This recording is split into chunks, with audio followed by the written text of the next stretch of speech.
ہم آپ کی ملاقات کرواتے ہیں عذرا رضا صاحبہ سے۔ عذرا صاحبہ السلام علیکم، سب سے پہلے تو بہت شکریہ آپ نے پروگرام کے لیے وقت نکالا۔ یہ بتائیے کہ یہ جو آپ کو ایوارڈ دیا گیا اس کے حوالے سے کیا تاثرات ہیں آپ کے؟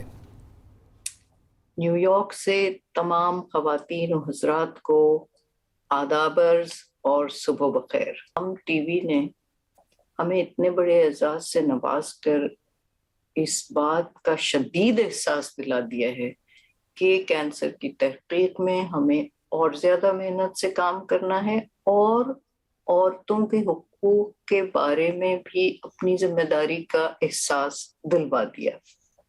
بالکل۔ چند روز پہلے ہماری پہلی مرتبہ ہم ٹی وی کی رہنما بیگم سلطانہ صدیقی سے بات چیت ہوئی اور فون کے چند لمحوں کی گفتگو میں ہی اس بات کا اچھی طرح اندازہ ہو گیا کہ کم از کم عورتوں کے حقوق کے بارے میں ہم دونوں کے خیالات میں مکمل ہم آہنگی ہے۔ واہ۔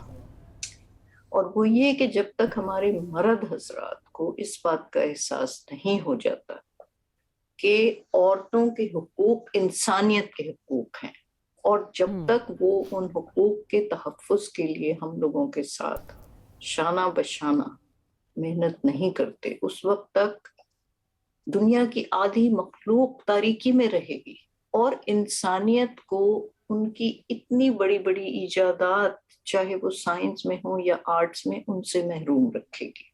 بالکل صحیح فرمایا آپ نے۔ اچھا اب اگر آپ کی کینسر کی جو تحقیق ہے اس پر ہم بات کریں، آپ نے اپنی کتاب جو ہے جس کا نام ہے دا فرسٹ سیل، اس میں آپ نے لکھا ہے کہ کینسر کے جو علاج کا موجودہ جو طریقہ کار ہے وہ مریض کو جھوٹی امیدیں دیتا ہے، تو آج کل جو علاج کے طریقے ہیں کینسر کے کیا وہ ٹھیک نہیں ہے؟ بے شک جعلی ہیں، لیکن صرف ان مریضوں کے لیے جن کا کینسر پھیل چکا ہے۔ دیکھیے آج 2022 میں ہم 70% کینسر کے مریضوں کو کیور کر رہے ہیں۔ صحیح ہے، لیکن سب سے پہلے ہمارا سوال یہ اٹھتا ہے کہ کس چیز سے، کس علاج سے کیور کر رہے ہیں؟ وہی علاج جو 100-200 سال پہلے رائج تھے، جیسے سرجری، کیمو تھراپی یا ریڈیشن تھراپی، جسے ہم کہتے ہیں کہ کاٹنا یا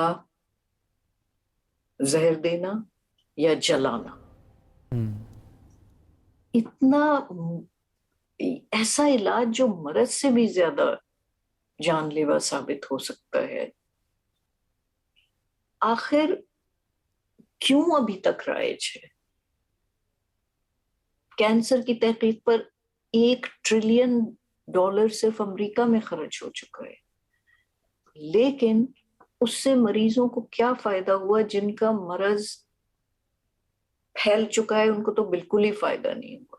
صحیح ہے، ہاں صرف چوہوں کو فائدہ ہوا ہے جن کے مرض کو خوب کیور کیا جا رہا ہے۔ اور اگر آپ کبھی نیو یارک کے سب وے اسٹیشن پہ چلیں تو آپ دیکھیں گے کہ چوہے نہایت اطمینان سے وہاں چہل قدمی کر رہے ہیں۔ چلیں ہم مان لیں کہ چاہے کتنا بھی برا علاج ہے، چاہے وہ سلیش پوائزن اور برن ہی ہے، لیکن کم از کم اس سے 70% مریضوں کو تو پوری طرح آرام مل رہا ہے اور کیور ہو رہے ہیں وہ۔ لیکن 29% مریضوں کا علاج آج بھی اتنا ہی جان لیوا کیوں ہے جیسا وہ 1930 میں تھا؟ صحیح ہے۔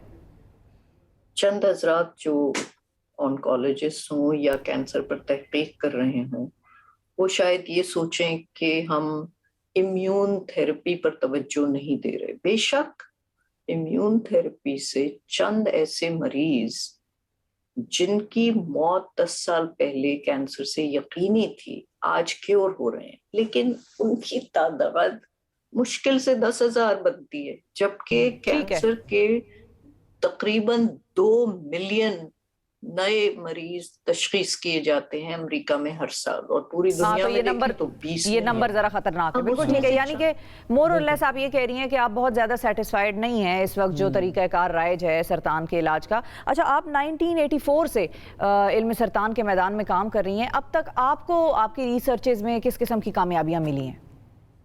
دیکھیے ہماری سب سے بڑی کامیابی تو یہ ہے کہ 1984 میں ہمیں اس بات کا اچھی طرح اندازہ ہو گیا تھا کہ جس موذی لیوکیمیا یعنی خون کے سرطان پر ہم کام کر رہے ہیں وہ کم از کم ہماری زندگی میں تو قابو میں نہیں آ سکتا. افسوس کہ ہماری یہ پیشن گوئی صحیح ثابت ہوئی، اور وہی جو 2 دوائیں جن کو ہم 1977 میں استعمال کر رہے تھے آج 2022 میں بھی اس لیوکیمیا پر جس پر ہم کام کر رہے ہیں وہی دوائیں استعمال ہو رہی ہیں.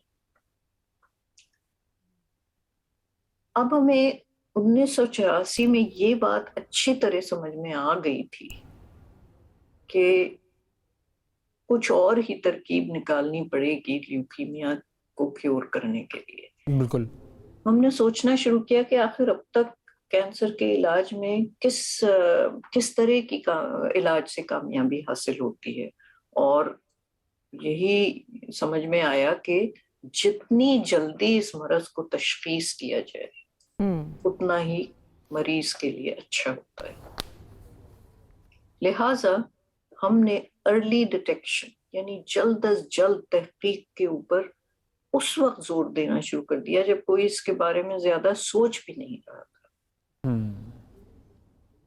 اور ہم نے یہ سوچا کہ بجائے لیوکیمیا کے مریض پر تحقیق کرنے کے یا ان کا علاج کرنے کے، کیوں نہ ہم ان لوگوں پر تحقیق کرنی شروع کریں جن کو ابھی لیوکیمیا نہیں ہوا ہے مگر ان کی رسک لیوکیمیا کے لیے بڑھی ہوئی ہے. اچھا. وہ کون لوگ ہیں؟ وہ مریض کہلاتے ہیں پری لیوکیمیا یعنی لیوکیمیا سے پہلے ایک سٹیپ، جس کو ہم لوگ MDS یا مائلوڈسپلاسٹک سنڈروم کہتے ہیں. تو اب یہ پری لیوکیمیا سے لیوکیمیا یعنی کینسر ابھی نہیں ہوا ہے لیکن رسک بڑھی ہوئی ہے، اور جب کینسر ہو جائے یہ ایک فیز ٹرانزیشن ایسا ہوتا ہے، یعنی کس طرح یہ مرض شروع ہوا ان لوگوں میں جن کی رسک بڑھی ہوئی تھی. تو اب یہ MDS سے لیوکیمیا ایک ایسا ماڈل بن گیا ہمارے کام کی وجہ سے جس پر ہر قسم کے سرطان پر ریسرچ ہونی شروع ہو گئی ہے. یعنی کہ لوگوں کے اب سمجھ میں آ رہا ہے کہ بجائے کینسر کے آخری سٹیج پر زور دینے کے لیے کیوں نہ ہم اس کے شروع پر زور دیں. بالکل ٹھیک ہے. اچھا اب ایک اور چیز میں پوچھنا چاہوں گا کہ آپ کا جو ایک ذخیرہ ہے 60,000 ٹیشوز کا، جو مریضوں کے ٹیشوز آپ نے ذخیرہ کیے ہیں، اس پر کیا تحقیق کیا آپ نے؟ دیکھیے جہاں تک تحقیق کا تعلق ہے ہم نے 300 سے زیادہ اوپر اوریجنل پیپر سائنس کے بہترین شماروں میں شائع کیے، ماشاءاللہ، جس کی وجہ سے MDS کا علاج کم از کم 20-25% مریضوں کے لیے تو بہتر ہو چکا ہے. اب وہ وقت آ گیا ہے کہ ہم پوری ٹیشو ریپوزیٹری، پورے بینک نمونوں کا جو ہے اس پر لیٹسٹ ٹیکنالوجی سے ریسرچ کریں. وہ ٹیکنالوجی کیا ہے؟ وہ ہے جینومکس، ٹرانسکرپٹومکس، پروٹیومکس، میٹابولومکس، گلائکین انالیسس وغیرہ وغیرہ. مشکل یہ ہے کہ جب ہزاروں نمونوں پر اتنی زیادہ ٹیکنیک سے ریسرچ کی جائے تو اس کا جو ڈیٹا آئے گا وہ اتنا زیادہ ہوتا ہے کہ اس کو صرف آرٹیفیشل انٹیلیجنس ہی کے ذریعے سے سمجھا جا سکتا ہے. تو اب ہمیں ضرورت پڑی کسی AI آرٹیفیشل انٹیلیجنس کمپنی کے ساتھ کام کرنے کی، اور اتفاق دیکھیے کہ جس کمپنی کو ہم نے چوز کیا، جس کو جاپان میں سب سے پہلا انعام مل چکا ہے اپنی AI ٹیکنالوجی پر، وہ کمپنی ایک پاکستانی کی تھی، ایکسنٹ ایج، جس کے بانی سید عالم ہیں جو شکاگو میں رہتے ہیں. نہ صرف ان کی کمپنی بہترین ثابت ہوئی اس کام کے لیے، بلکہ وہ اتنے محب وطن ہیں کہ جو تمام نوجوان لوگ ان کے ساتھ کام کر رہے ہیں وہ نہ صرف پاکستانی ہیں بلکہ پاکستان کے بھی ان حصوں سے تعلق رکھتے ہیں، ان علاقوں سے ہیں